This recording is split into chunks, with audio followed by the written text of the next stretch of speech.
I think in June of 2002, we signed on with Dan Jewell. We agreed to start kind of a feasibility type study with him, and he ran some numbers and did some wind study and kind of got the process started. We had a transmission line, which is good. We had a land base, which is good. He said we were close to the Windham Airport. That put up a red flag, so he says before we get too excited, we're gonna scope that out. There was trouble there. So then only 4 of the towers could have ended up on Patty and my land. So at that point, we talked with Jim Harder.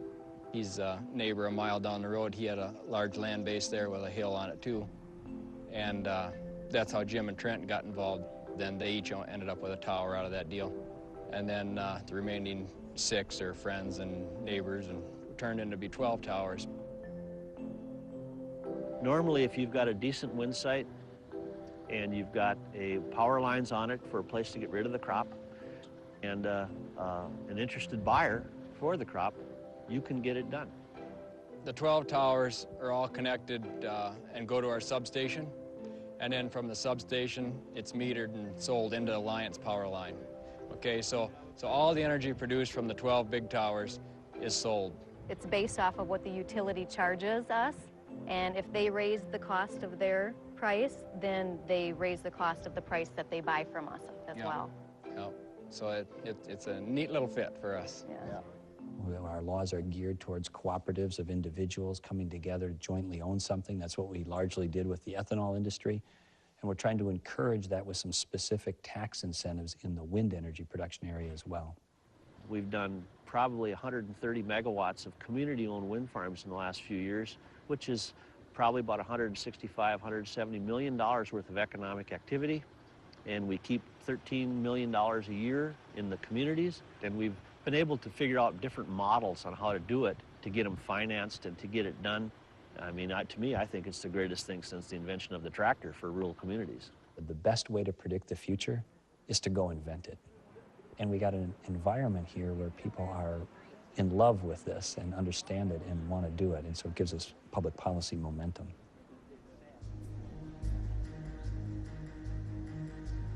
Traditional power grids are set up around traditional power generation sites. With renewable energy and its intermittent power generation coming online in rural areas, the grid must be updated to keep up with the energy supply. When we look at developing wind in places like southwestern Minnesota, that grid network was developed much more sparsely and with much less voltage capability and transferability in mind. And now seeing southwestern Minnesota and North and South Dakota as potential generating sites, that grid is going to have to be beefed up to allow all of that power to get to the load centers like Minneapolis, St. Paul, and hopefully places like Milwaukee, Chicago, and further points east in the future.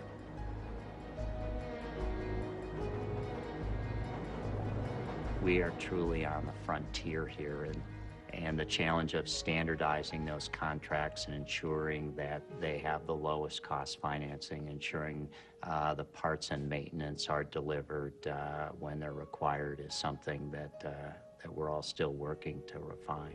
One of these machines, just one commercial scale machine, costs upwards of $2 million. So you need a return on investment. And right now, in this country, just the sale of electrons is not enough. The federal government has what's called the Federal Production Tax Credit. It's very difficult for farmers and small business people to utilize that credit because of the rules, and it's subject to passive rules and alternative minimum tax rules. And so in most cases, what we do is we partner the farmers up with an equity partner who can utilize those tax credits to the extent that the farmer can't. And so the farmer basically makes money off of a small percentage of the total ownership of the project for the first 10 years. Plus he gets paid a management fee to manage the project for the first 10 years.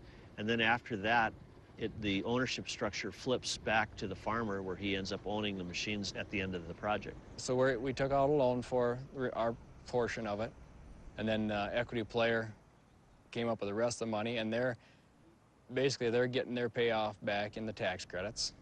And hopefully after 10 years it flips out, and they turn into the 1%, we turn into the 99. They've been up now just a little over a year, and we'll have our full investment already back from them. So it has been a good investment opportunity for us.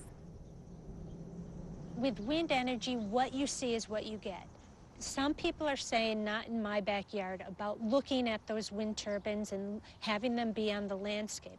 But if you know where your energy comes from, then you have a different perspective on how you use that energy. We kind of akin it to hog farming. You know, some people say, wow, that smells, and other people say, oh, that smells like money to me. And that's because they have an economic interest in it. And we're seeing that in community-based development, people look at windmills a whole different way if they have an economic interest in it. Well, one aspect of the renewable energy debate is the promise and hope it brings back to rural America through the chance to get economic development and capital investment back into areas that, you know, are having demographic decline, job-based decline, tax-based decline. And obviously people aren't going to stay in parts of our country unless they have access to a job or economic opportunity. So we have to find other ways to keep people economically invested in rural America, and renewable energy is a great way to do that. That economic interest especially pertains to the large number of young people who feel they must leave rural America for better opportunities in the city. Community-based wind power is creating an economically viable future for the next generation. Dan Jewell is happy that the next generation includes his son, Tyler. Yeah, she got so hot. Look at her. I mean, look at she's bubbling. Yeah, we'll have to go up there and push that centrifugal back in. If these projects are locally owned, more often than not, there's local labor that is maintaining these machines. It's a desirable job, it's a skilled job, and it's well-paying. My favorite part is probably the scenery once you get up here, and also it's a very fulfilling job. I mean, you're working on a machine that creates energy, clean, green energy produced for the masses. I mean, it's a great feeling doing something that good. And with community-based energy, it all stays here, and that's all that matters. And if each state can do that and have their own resource and have their own income stream through wind or solar or whatever it is, that's a huge plus for the state.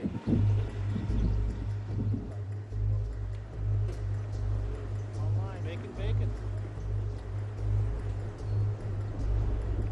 Some of the turbines we've been using from Suzlon, we convinced them that that they could build a blade factory here. And Tulsi Tanti, the chairman, and I talked about it, and he said, well, if you can get the state and the communities involved in this ownership model, which will drive the development, then we'll bring a factory here. And so we did, and they did. And right now in Pipestone, there's a factory building rotor blades, employs 300 people, which is a lot for a small community like Pipestone.